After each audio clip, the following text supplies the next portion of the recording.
मैं निवेदन कर रहा था कि भगवान सविता है, सारे जगत को उत्पन्न करने वाली शक्ति है। एक है, निराकार है, व्यापक है, और आगे का वही हमारा विधाता है, कर्माध्यक्ष है, फल प्रदाता है। एक तरीके से और भगवान की शक्ति को हम समझें, और वह है कर्माध्यक्ष के रूप में, न्यायाधीश के रूप में, फल प्रदाता के रूप में। भगवान ने सब जीवों को कर्म करने में स्वतंत्र छोड़ा है। हम अच्छा भी कर सकते हैं और बुरा भी कर सकते हैं। सत्य बोलो चाहे झूठ बोलो, दान दो या चोरी करो, सम्मान करो या अपमान करो, छल कपट करो या पवित्रता से रहो। आप अच्छा बुरा कुछ भी करने में स्वतंत्र हैं, लेकिन फल भोगने में हम लोग परतंत्र हैं। फल को हमें भगवान की अधीनता में भोगना ही पड़ेगा, वो किसी प्रकार से हमसे छूट नहीं पाएगा, क्योंकि ईश्वर ही न्यायाधीश है। इसीलिए हमें संभल करके दुनिया में कर्म करना चाहिए, आंख मूंद करके नहीं। हम जो कर्म करते हैं वो 3 स्थानों से करते हैं। एक मन से करते हैं, दूसरी वाणी से करते हैं, तीसरा इस शरीर से करते हैं। मन से हम अच्छा बुरा सोच कर करते हैं, उससे भगवान मन के द्वारा ही हमें फल भुगताता है। मन में जब कभी अशांति है, बेचैनी है, क्लेश है, अंदर से तड़फड़ा रहे हम, डिप्रेशन में हैं, दुखी है अंदर ही अंदर, तो समझो मन के दुष्चिंतन, गलत चिंतन का फल आत्मा को मिल रहा है। मन से बुरा चिंतन करने का परिणाम है कि हम इतने अशांत रहते हैं। और अगर हमारे मन में उत्साह है, उमंग है, प्रसन्नता है, खुशी है, तो समझो मन से अच्छे विचारों का फल आपको मिल रहा है।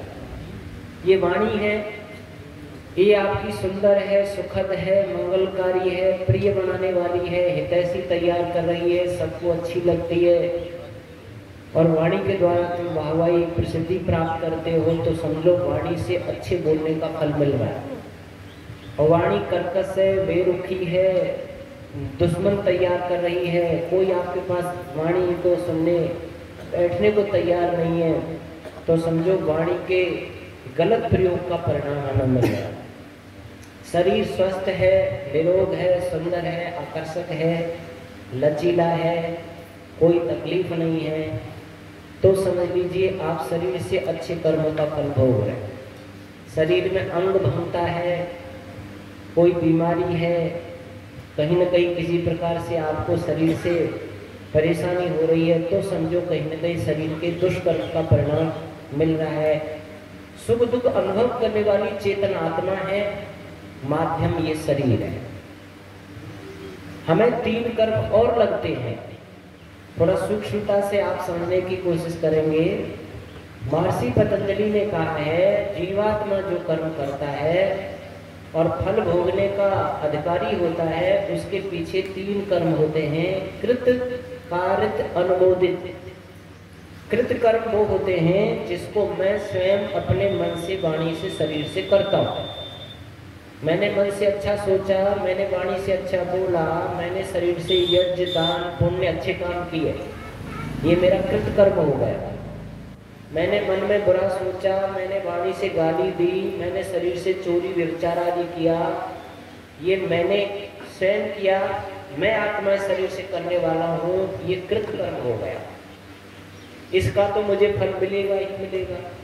एक और फल मेरे खाते में जुड़ता है जिसको कारित कर्म कहते हैं।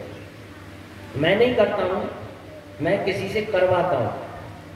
मैंने किसी से कहा, भाई देखो यज्ञ बहुत बड़ा कर्म है, ऋषि मुनि करते आए हैं, यज्ञ से विद्या बुद्धि बढ़ती है, धन बढ़ता है, प्रजा अच्छी आती है, यज्ञ हमारा संपूर्ण कल्याण करने वाला है, आप यज्ञ किया करो। और वो यज्ञ करने लगा। अब यज्ञ का फल तो उसे मिलेगा, लेकिन मुझे भी मिलेगा, क्योंकि ये मेरा कारित कर्म हो गया, मैंने दूसरे से अच्छा कर्म करवा दिया। और कोई किसी से करे, ईमानदारी में क्या रखा आज के ज़माने में, कुछ रिश्वत लिया करो, कुछ मिलावट किया करो, कुछ ऊपर लिया मंदिर कमाया करो, बड़े खर्चे हैं। मकान बनाना कितनी बड़ी बात है आज के ज़माने में, बच्चों को पढ़ाना, विवाह शादी करना, बीमारियों में खर्चे होते हैं और तुम एक 7-8 वेतन पे पड़े हो, अरे कुछ ऊपर किया मैंने नहीं किया करो, और मेरे कहने से वो व्यक्ति गलत काम करने लगा, तो वो तो गलत कर रहा है, उसको तो भोगना ही पड़ेगा, लेकिन मुझे भी भोगना पड़ेगा, क्योंकि ये कारित कर्म हो गया, मैंने दूसरे से बुरा कर्म करवा दिया। एक और मेरे खाते में जुड़ जाता है, मैं नहीं करता हूँ, ना मैं किसी से करवाने की सलाह देता हूँ, किसी के किए हुए कर्म का अनुमोदन करता हूँ, बस प्रशंसा करता हूँ, समर्थन करता हूँ। किसी ने दान दिया, किसी ने प्याऊ लगवाई, किसी ने यज्ञ किया, मैंने कहा धन्यवाद, वाह वाह, तुम बड़े अच्छे आदमी हो, तुम बड़े दानी हो, तुम बड़े अच्छे हो, तुम इतने बढ़िया काम करने वाले हो। काम तो उसने किया है, मैंने उसके कर्म की बड़ाई की है, इतने से ही कुछ परसेंट में मुझे फल मिलेगा, शुभ रूपी फल मिलेगा।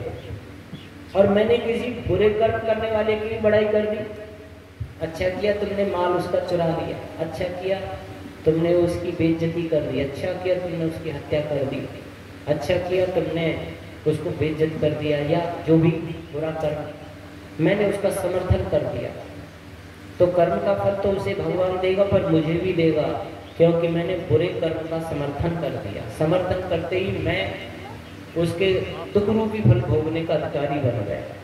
इसलिए ध्यान दो, ना स्वयं बुरा कर्म करो, भगवान की सृष्टि में देखो कौन कौन से बुरे कर्मों से बचो, नहीं तो अपने हाथों अपने पैरों में कुल्हाड़ी मारना होगा, अपने हाथों दुख खरीदना होगा।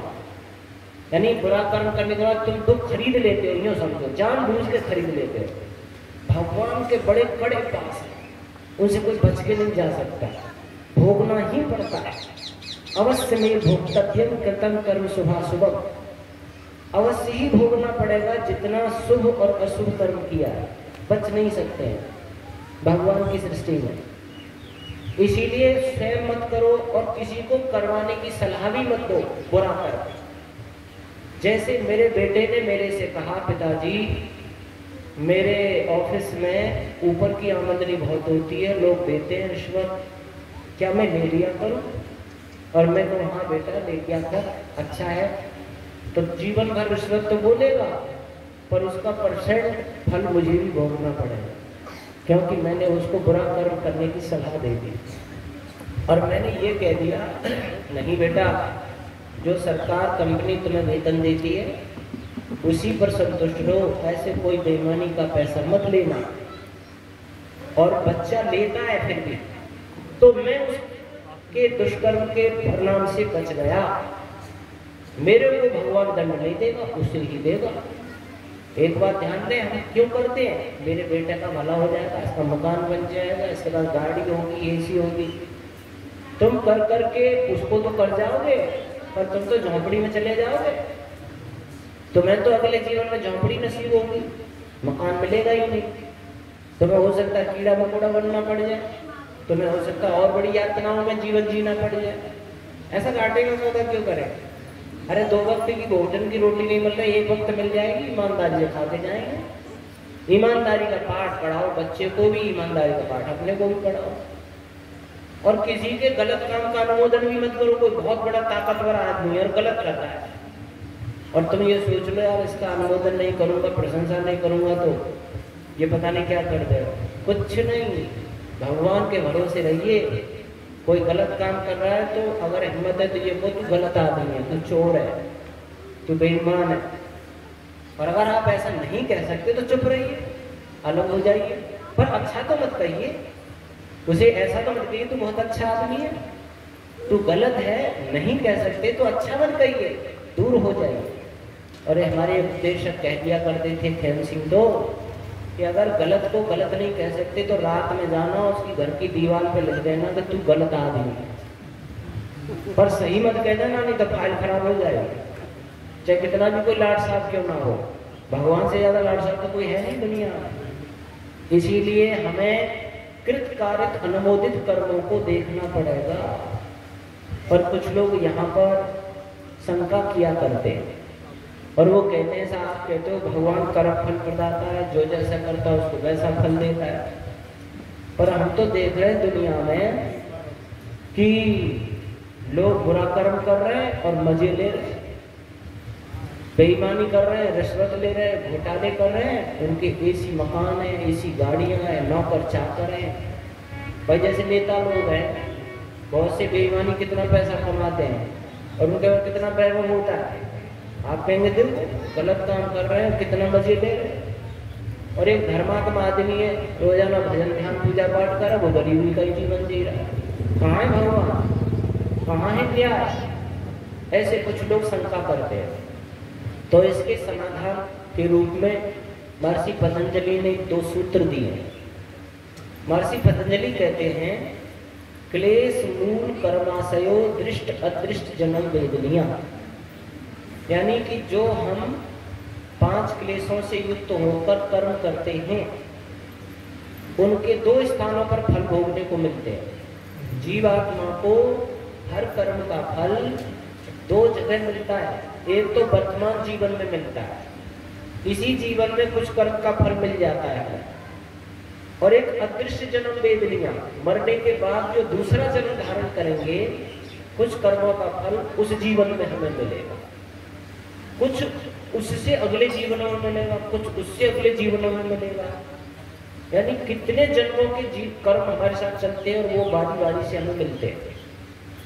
अब आप कहेंगे कि इस जीवन में और किन कर्मों का फल भोग रहे हैं, तो पतंजलि जी कहते हैं सती मूले तद विपाके जाति आयुर्भोगा, यानी कि जो हमने पिछले जन्म में कर्म किए हैं उनके 3 फल हमें मिले। एक तो जाति बनी हमारी, हमने स्त्री पुरुष जैसे कर्म किए पिछले जन्म में, इसलिए भगवान ने हमें स्त्री बना दिया, पुरुष बना दिया, मनुष्य बना दिया। ऐसे कर्म थे। अगर हमारे कर्म ऐसे होते कि हमें गाय बनना होता, गधा बनना होता, घोड़ा बनना होता, कीड़े मकोड़े जैसे कर्म होते तो उसमें जाना होता। जैसे कर्म होते वैसी जाति मिलती है। फिर आयु दी हमें भगवान ने, कितनी आयु आप जिएंगे इस समय के साथ, ये भी कर्मों के फल के आधार पर मिलती है। और दूसरे भोग दिए, इतना सुख दुख तुम्हें मिलेगा इस दुनिया में, इस शरीर के साथ इतने सुख दुख हमें मिलेंगे। ये नहीं है कि धन रूपी भोग हो, कि गाड़ी भोग है, कि मकान भोग है। भोग है सुख दुख। कहो तो धनवान आदमी को भी दुख होता है और कहो गरीब आदमी भी सुखी रहता है। मूलतः सुख दुख भोग होता है। कितना हमें दुखी होना है इस दुनिया में, कितना सुखी होना है, ये भोग बनता है हमारा। तो ये 3 चीजें हमें पिछले जन्मों के आधार पर मिली हैं। अब इस समय व्यक्ति वर्तमान में धर्मात्मा है और पहले कर्मों का फल दुख रूपी आ गया उसके सामने पहले कर्मों से, तो वो धर्मात्मा होकर के भी उसके सामने दुख के साथ आएंगे। तो वो ये मतलब नहीं है कि धर्मात्मा आदमी दुख उठा रहा है और कोई अधर्मी आदमी है इस समय और पहले अच्छे पुण्य कर्म करके आया है और उसका फल उसके सामने पुण्य का मिले, तो वो बुरा कर्म करते हुए भी सुखी हो सकता है थोड़ी समय के लिए। वैसे मैं एक बात कहा करता हूँ जो मेरी समझ में बात आई है, बुरा कर्म तत्काल फल देता है, अच्छा कर्म तत्काल फल देता है, किंचित किंचित, पूरा पूरा नहीं। महर्षि दयानंद ने इसको स्पष्ट किया। जैसे ही अंदर हम बुरा कर्म करने की सोचते हैं या बुरा करते हैं तो भय शंका लज्जा पैदा होती है। ऐसी कौन सी आत्मा है जो बुरा कर्म करते हुए खुश होती है? भय शंका तो सबको ही होती है, डरते हैं, लुकते हैं, छिपते हैं, इधर उधर छुप कर के काम करते हैं। सरेआम कौन रिश्वत लेता है, सरेआम कौन गलत काम करता है, सब लुक छुप कर के करते हैं। ये डरना भी तो एक फल ही है। एक तो सीना तान के दुनिया में निश्चल होकर कितना बड़ा फल भोग रहा है निर्भय होकर, और एक डरता ढंगता करता रहे काम को, तो वो भी तो फल ही है। परंतु फिर भी आप मोटे रूप में हम समझें तो जो पहले कर्म करके आए उनका फल भी तो आज हमें मिलेगा। जैसे उदाहरण के लिए एक व्यक्ति ने एक बैंक में डाका डाला और वो आज तो मैं लाख रुपए के ऊपर करोड़ों रुपए लूट के लाया, तो बैंकों में 50 लाख 60 लाख करोड़ों लूट के ले आया। और उसने आकर के अपने घर पे 2-4 लाख रुपए एक गरीब कन्या के गुणान लगा दिए, 1-2 लाख रुपए का मंदिर बनवा दिया, 1-आध लाख रुपए के दान पुण्य कर दिए, 2-1 लाख रुपए की दावत दे दी आसपास के लोगों को, कंबल बंटवा दिए, कुछ प्याऊ लगवा दी, कुछ परिक्रमा मार्ग में भंडारे चला दिए। अब दुनिया की नजर में तो वो धर्मात्मा हो गया। अब पुलिस खोज कर रही है उसको, और 1 साल के बाद में वो मंदिर में पूजा करते हुए पकड़ लिया। अब जब गांव में होकर पकड़ के पुलिस ले जाएगी तो क्या कहेंगे लोग, देखो भगवान भी उल्टा है साहब, कितना धर्मात्मा आदमी, दान पुण्य करने वाला, और देखो पुलिस पकड़ के ले जा रही है। अधर्मी मजे ले रहे हो, धर्मात्मा आदमी देखो गिरफ्तार हो गया। अब तो न्याय नहीं है, कलयुग चल रहा है साहब, घोर कलयुग। कलयुग में तो पापी लोग ही फलते हैं, धर्मात्मा की कोई कीमत नहीं। अब उन लोगों को ये पता नहीं है कि ये दान पुण्य के अपराध में ना पकड़ा, 1 वर्ष पहले की फाइल खुल गई है ऐसी, उसमें गिरफ्तार हुआ है ये बैंक में डाका डालने का। अब उसको तो कोई देख नहीं पाया, अब ते कामों को तो देख रहे हैं हम, पहले कामों को कौन देख रहा है। इसीलिए ये कभी शंका मत करो कि धर्मात्मा के जीवन में दुख है तो वो धर्म के रूप में है, नहीं, कोई न कोई उसका पिछले जन्म का पाप रूप उदय हो गया है, इसलिए उसके जीवन में दुख आ रहे हैं, दुख के संकट आ रहे हैं। भगवान की सृष्टि में कहीं कोई अन्याय नहीं है, जो जैसा करता है उसको भगवान वैसा ही देता है। इसीलिए इस सिद्धांत को अवश्य अपने दिल में लगाइए, अवश्य में भोक्तव्यम कृतं कर्म शुभाशुभम। कवि ने भी एक भजन यहाँ पर लिखा जो सृष्टि में कर्म व्यवस्था को देख करके अनुभव। ऋषि मुनि साधु सन्यासी हो, ऋषि मुनि साधु सन्यासी, कह रहे ग्रंथ हमारे, कर्म फल न्यारे न्यारे, कर्म फल न्यारे न्यारे, कर्म फल न्यारे न्यारे, कर्म फल न्यारे न्यारे। ऋषि मुनि साधु सन्यासी, ऋषि मुनि साधु सन्यासी, कह रहे ग्रंथ हमारे, कर्म फल न्यारे न्यारे, कर्म फल न्यारे न्यारे, कर्म फल न्यारे न्यारे। एक पिता के 2 बेटे हैं, दोनों सुखो प्यारे। एक पिता के 2 बेटे हैं, दोनों सुखो प्यारे। माँ की गोदी में खेले, दोनों सुहट दुलारे। माँ की गोदी में खेले, दोनों सुहट दुलारे। एक गद्दी पर एक गलियों, एक गद्दी पर एक गलियों, करता मारा मारे, कर्म फल न्यारे न्यारे, कर्म फल न्यारे न्यारे, कर्म फल न्यारे न्यारे, कर्म फल न्यारे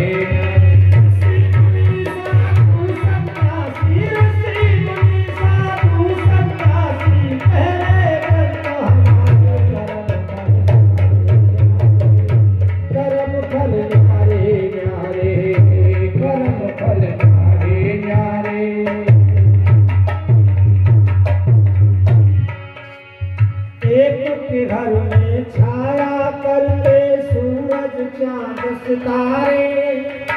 एक के घर में छाया करते सूरज चांद सितारे। एक के घर में छाया करते सूरज चांद सितारे। खाने पीने की वस्तु के भरे हुए भंडारे। खाने पीने की वस्तु से भरे हुए भंडारे। एक बालक फिरे भटकते, एक बालक फिरे भटकते, तेरे दिन के मारे कर्म फल न्यारे, कर्म फल न्यारे, कर्म फल न्यारे, कर्म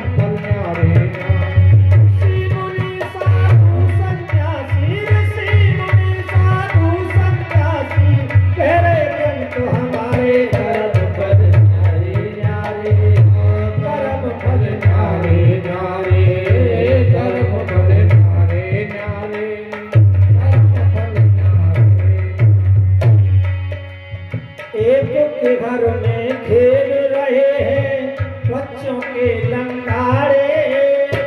एक के घर में खेल रहे हैं बच्चों के लंगाड़े। हीरे मोती लाल जवाहर सुख के साधन सारे। हीरे मोती लाल जवाहर सुख के साधन सारे। एक के घर में भूखे बैठे, एक के घर में भूखे बैठे, मात पिता तो प्यारे, कर्म फल न्यारे न्यारे, कर्म फल न्यारे न्यारे, कर्म फल न्यारे न्यारे, कर्म फल न्यारे। ऋषि मुनि साधु सन्यासी, ऋषि मुनि साधु सन्यासी, पहरे ग्रंथ हमारे कर्म फल न्यारे न्यारे, ओ कर्म फल न्यारे न्यारे, कर्म फल न्यारे न्यारे, कर्म फल।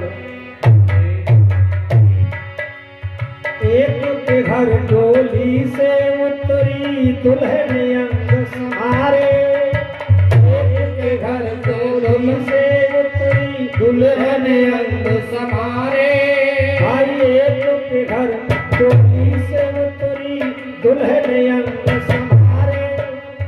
एक के घर से उठा जनाजा हाहाकार पुकारे। एक के घर से उठा जनाजा हाहाकार पुकारे।